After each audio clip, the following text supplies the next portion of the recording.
All right. Talking about some pastors who I don't know if they are pastors, if they are called or they call themselves. Have you had any experience with one of these? Because no, I'm born in the Pentecostal home. Then where I grew up is an Anglican family, so I'm not a ministry kind of person, but I've had experience of people walking up to me. You know, I don't visit. No. I don't visit. But I believe that God is everywhere. If you pray and do the right thing, go to church, we are a Bible believing church, God should be able to hear you. But I've had experience of someone walking up to me, go and do this. A pastor practically told me that I'm from the water. Let's go to the water. And I asked him, the water I use in bathing in my house, is it not the same water? Like, what's the difference? So you see, no, but these are societal issues. Even though we call it church, but people are hiding under the cloak of church to be perpetrating more evil. You know, why we are shouting this okay day, because they're the ones tying clothes and robbing. There are those within 4 blocks not even church, and they're doing more evil. So I think government should extend their hands there. All these mushroom churches, they should come and register with government, and if possible, start paying tax.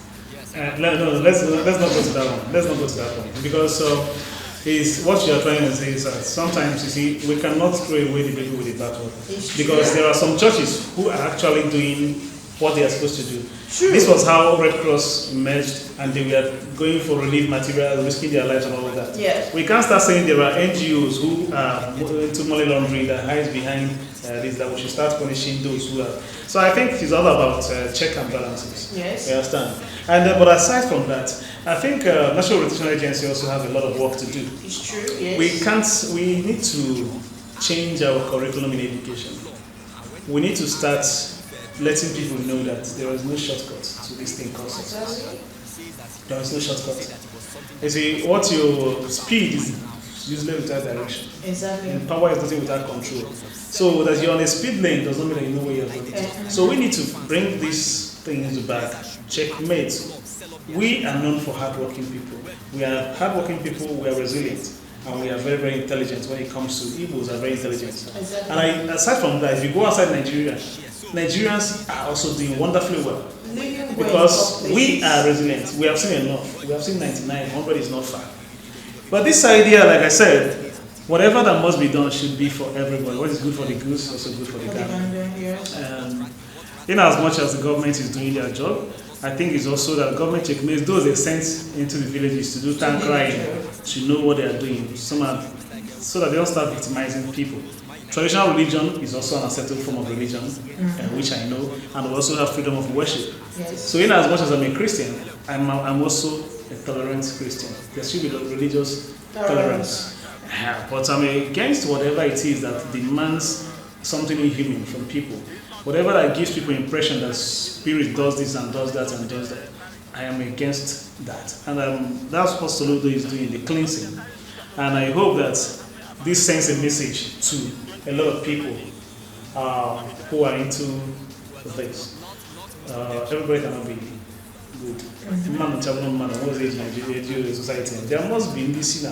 We have to have this. This is a balance. Yes, balance is everything. Balance is everything.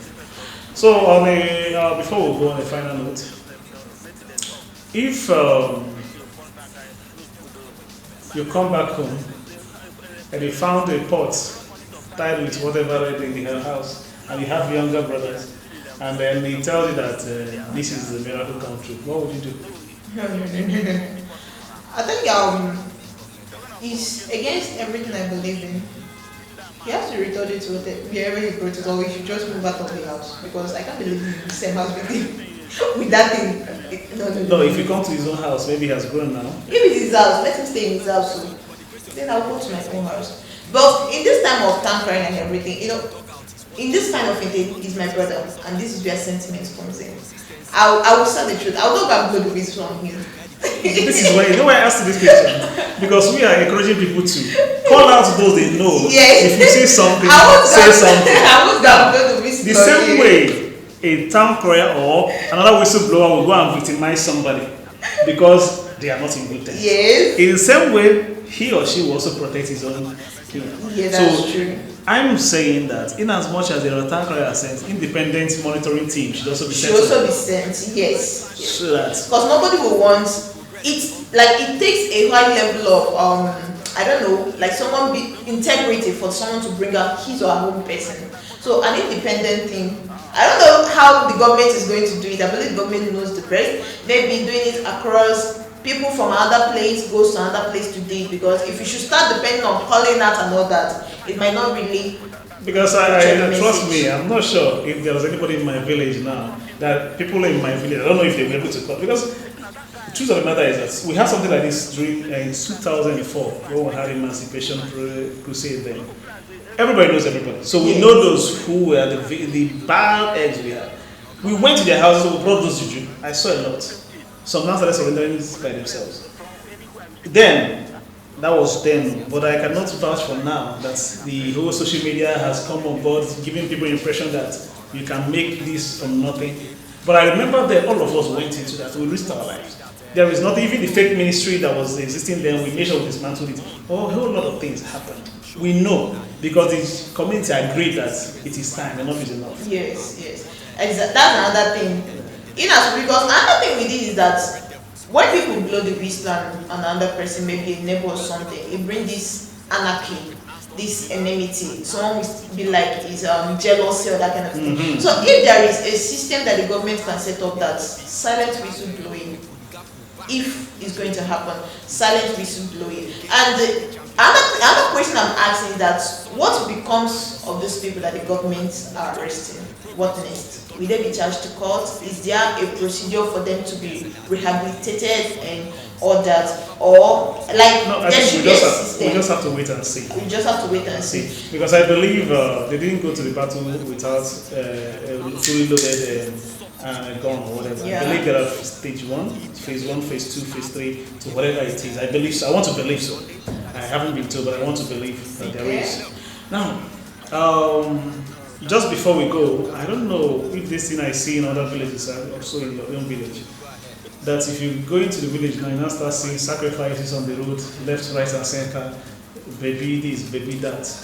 When I travel for this past festive period, if I'm jogging in the morning, I now have to leave my jogging. I usually jog around 5 a.m. I now have to leave my jogging to 7 so that the day must have broken. If not, I'll just be stepping on things. That what made Fanta expensive now. Fanta moved from 300 and be 200 to 400 in a space of, because these people are buying, and they have money to buy these things. It's everywhere. Youths came back and I went to church and everywhere is empty. Wow. Like the church is empty and they be like, we are going. If you go to stream, you can't even swim again freely. Because one thing we just come and float water, like it's a menace, it's a pandemic. Not just pandemic, it's a cataclysm. It's a cataclysm. Whatever it is, but catastrophe. I think it's high time we start. Anywhere we need how to rehabilitate these youths. Let's preach the message of this doesn't work. What happens to hard work? What happens? When they see people going to a boy learning skill, it looks as if it's outdated. That brings me to Enugu Amaka, who just settled his boy with 15 million naira and a shop in Lagos. He said this guy goes out of his way to do a whole lot of things that all the clothes he's wearing, he was one buying it for his job. How many youths can do that now? Even in this, our outfit, I've given out scholarship for people to come and train for free. Okay. Some chatted me and asked me how much I was going to pay them for them to learn. Currently, I enrolled in another course where I'm paying hundreds of thousands. Why? Because I want to upgrade, but people don't want that. Anyway, we'll come to that next time. So, well, this is where we'll draw the curtain on this episode of the conversation. And right here with me is Fresh, and the fitness coach or anything you want to call her. She's everything that you can think of and much more. And, my name is Theo Kezi, and this is City Right Television, where we'll tell you the story the African way. Remember, you can be part of this conversation by reaching us through the numbers showing right now on your screen. You can drop a comment on the comment section. You can reach out to us. You can also advertise your product. You can call us for sponsorship details. We want to be part of this solution in the country, not just the problem. We can't keep complaining. We must be part of the solution. So till then, my name is Kizzy, and this is City Right Television, where we tell you the story the African way. City Right taking you through every city, city ride. It's a movement, not a destination, city ride, taking you through every city. Why don't you join this ride? Oh, why don't you join this ride?